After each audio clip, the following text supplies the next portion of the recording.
Hello दोस्तों, अस्सलाम वालेकुम। उम्मीद है आप सब खैरियत से होंगे। आज हम पढ़ने जा रहे हैं लार्ज इंटेस्टाइन।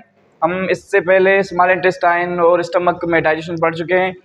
अब हम लार्ज इंटेस्टाइन पढ़ेंगे। अगर आप इस चैनल पर नए हैं तो प्लीज़ चैनल को सब्सक्राइब करें, लाइक करें, वीडियो पर कमेंट करें और बेल आइकन को दबाएं ताकि हमारे दीगर लेक्चर आपको मिलते रहे। तो शुरू करते हैं। लार्ज इंटेस्टाइन क्या है? लार्ज इंटेस्टाइन एक ट्यूब लाइक स्ट्रक्चर है, ठीक है।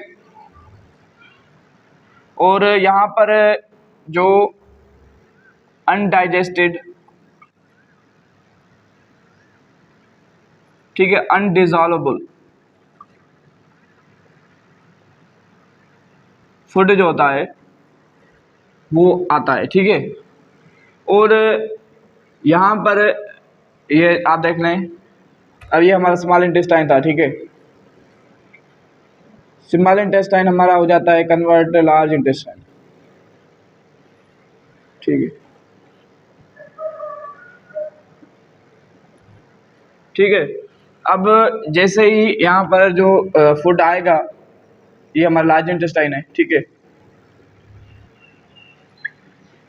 ये लार्ज इंटेस्टाइन ऊपर वाला जो है, फिर ये हमारा रेक्टम है, रेक्टम, और ये हमारा है एनस,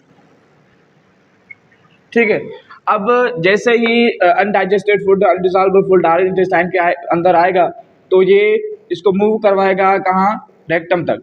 फिर रेक्टम में क्या होगा? ये जो अनडाइजेस्टेड फूड है वो फेसेस में, यानी पैखाने में, ठीक है, में कन्वर्ट हो जाएगा, ठीक है। ये पैखाने में कन्वर्ट हो जाएगा, फिर एनएस के ज़रिए इसको हम बॉडी से रिमूव करेंगे, ठीक है। और ये बात भी आप समझ लें कि इस लार्ज इंटेस्टाइन की जो साइज़ है 1.5 होती है, 5 मीटर, ठीक है।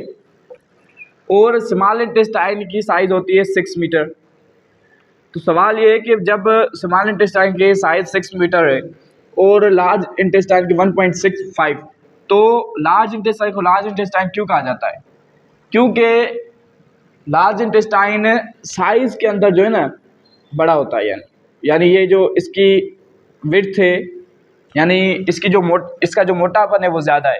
और स्मॉल इंटेस्टाइन पतला होता है और लार्ज इंटेस्टाइन क्या होता है? मोटा होता है। इसीलिए हम कहते हैं लार्ज इंटेस्टाइन है और स्मॉल इंटेस्टाइन स्मॉल, इसलिए क्योंकि स्मॉल की जो लंबाई है वो स्मॉल इंटेस्टाइन की बड़ी है, मगर जो मोटापन है वो लार्ज इंटेस्टाइन का बड़ा है, इसलिए हम लार्ज इंटेस्टाइन को लार्ज इंटेस्टाइन कहते हैं, ठीक है। ये एक सिंपल कॉन्सेप्ट है लार्ज इंटेस्टाइन का।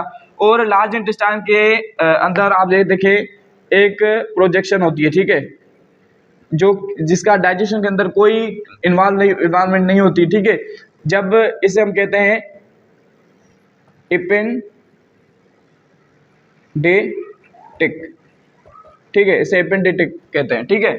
अब एपेंडिटिक जो है वो उसका डाइजेशन के अंदर कोई भी इन्वॉल्वमेंट नहीं होती, यानी वो डाइजेशन में के अंदर हिस्सा नहीं लेता, बल्कि जब इसके अंदर कोई ज़ख्म हो जाता है या कोई प्रॉब्लम हो जाती है तो हमें एक डिजीज़ हो जाती है जिसे हम कहते हैं एपेंडिटिक्स,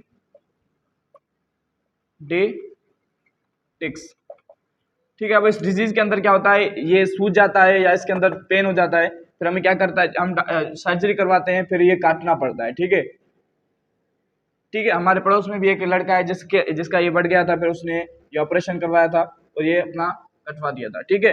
ये एक प्रोजेक्शन होती है और उसका डाइजेशन के अंदर कोई भी इन्वॉल्वमेंट नहीं होती। ये simple concept of large intestine. उम्मीद आपको ये बात समझ में आ गई होगी। प्लीज़ वीडियो को लाइक करें, कमेंट करें और बेल आइकन को दबाएं, शेयर करें।